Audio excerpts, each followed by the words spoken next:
જય શ્રી કૃષ્ણ. જય હો, મંગલમય હો. આજે મહામાનવ આચાર્ય શ્રી શંકરાચાર્યજીની જયંતિ છે. હવે જન્મ જયંતિ છે કે પૃથ્વી પરની વિદાય જયંતિ છે એ મને ખબર નથી. ઘણીવાર વ્યક્તિ જીવે અને પ્રભાવી કાર્ય કરતો હોય છતાં કોઈએ એને ધ્યાનમાં નહીં લીધું હોય. કહેવત છે કે જીવતો હાથી લાખનો પણ મરે તો 1.25 લાખનો. કદાચ શંકરાચાર્યના ગયા પછી જ લોકોએ એમને ઓળખ્યા હોય. મને નવાઈ લાગે છે મારો જન્મ દુશ્મન દેશ પાકિસ્તાન કરાચીમાં થયો, તો મને આ અધ્યાત્મ ચડ્યું કઈ રીતે? દુશ્મન દેશ કરાચી, અને તેથી પુરવાર થાય છે કે મારા પિતા, મારા દાદા, મારી મા સૌરાષ્ટ્રના ગામડાના જ હતા, ભારતના જ હતા ને. વળી અમારા પૂર્વજ એક દાદા કાકા હતા, સૌરાષ્ટ્રના પાનેલી ગામના, તેઓ સંત કહેવાતા હતા. વળી આ દિવસ આચાર્યશ્રીનો, તેથી એમનો પ્રભાવ મારા જીવનમાં પણ હોઈ શકે. આ શરીરનું નામ ભલે બીજું રાજાણી છે, પણ આ જીવ પ્રભુને જરૂર ગમ્યો છે.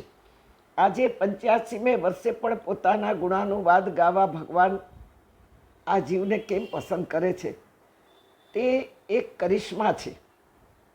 અને તે માટે શક્તિ આપે, સ્મૃતિ આપે, સ્વાસ્થ્ય પણ મોકલવાની જવાબદારી નિભાવી રહ્યા છે. હજી ગયા અઠવાડિયે જ મેંગ્લોરથી સુંદરકાંડની કથા કરીને હું આવી. આજે વાપી જાઉં છું. આ ક્લિપ તમે સાંભળતા હશો ત્યારે હું ગાડીમાં બેઠી હઈશ વાપી જવા માટે. કથા કરવા જાઉં છું, પ્રવચનો કરવા જાઉં છું. ખુશી એ વાતની છે કે વિશ્વનું સંચાલન કરનાર વિશ્વપતિની દ્રષ્ટિ મારી ઉપર જરૂર છે. આ જીવ પર, મારી એટલે બીજું રાજાણીની વાત નથી, પણ આ જીવાત્મા ઉપર જરૂર છે.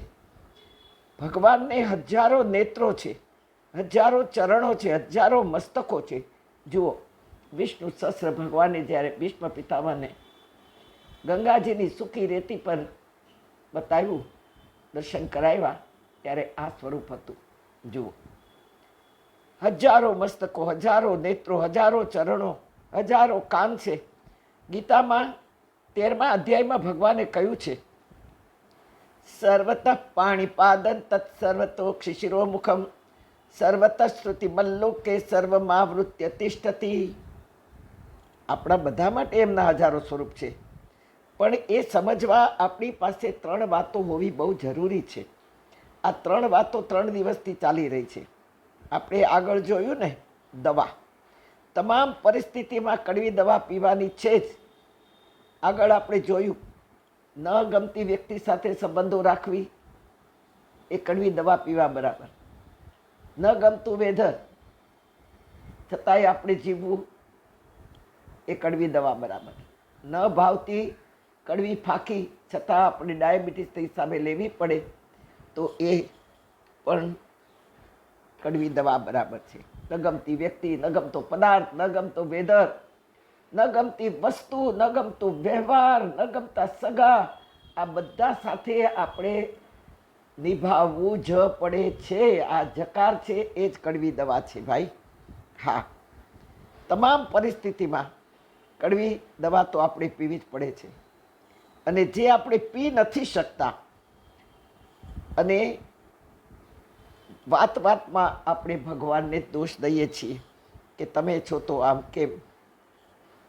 ભગવાને બીજી વાતમાં દુઆ, છતાંય ભગવાન આશીર્વાદ, કૃપા તો વરસાવતા જ રહે છે.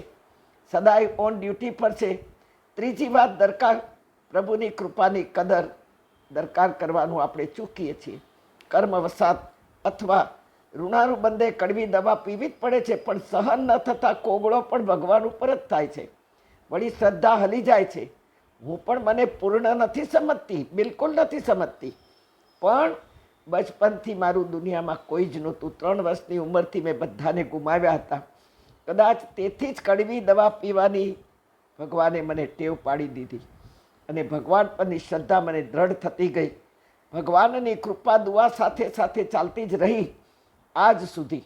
તેથી પ્રભુ કાર્યને પકડી ધ્યાન રાખવું, દરકાર રાખવી અને ભગવાનની કદર કરવી કાર્ય આપનારની કદર કરવી, આ બધું મારા માટે સહજ બની ગયું.